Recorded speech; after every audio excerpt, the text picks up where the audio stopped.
Hangad ni Vice President Jejomar Binay ang pagpapabilis ng proseso sa issue ng PDAF scam. Pinabulaan na naman ni Agriculture Secretary Proceso Alcala at dating Senador Nene Pimentel ang pagkakasangkot sa nasabing anomalya. Narito ang ulat ni Noel Perfecto.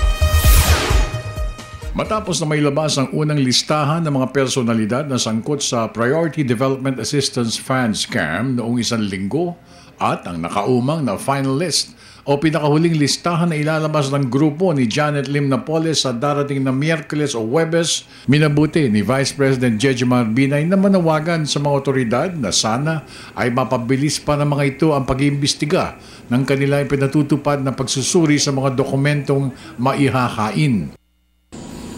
Sana dalian yung investigasyon dahil sa kawawa naman yung nasasama na hindi naman dapat masama, katulad dun si Congressman Gullas, ano naman nasama yun dun sa PDAF. Ayon sa pangalawang Pangulo, makabubuti rin kung agarang matapos ng Justice Authorities ang investigasyon sa naturang PDAF scam upang hindi basta-basta na ilalabas sa mga pangalan ng mga walang kinalaman sa naturang katiwalian.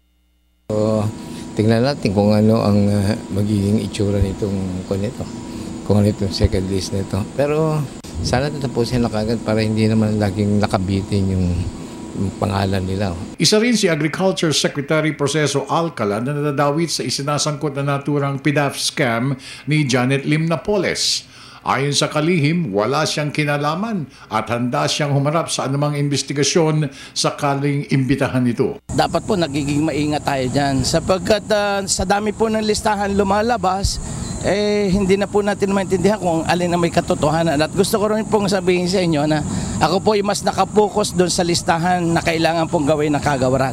Ito po yung listahan ng mga dapat ibigay sa magsasaka, mga listahan na dapat na itutulong sa mga mangingisda at listahan po ng pagpapataas ng product ng mga mamamayang Pilipino. Ang dating mambabatas na si Aquilino Nene Pimentel naman ang nagulantang na maisama ang pangalan nito sa naturang anomalya. Dahil sa kanyang kaalaman, wala siyang nakikilalang Janet Lim Napoles o Ben-Hur Louie tulad ng nais palabasin na naturang Napoles. I suspect that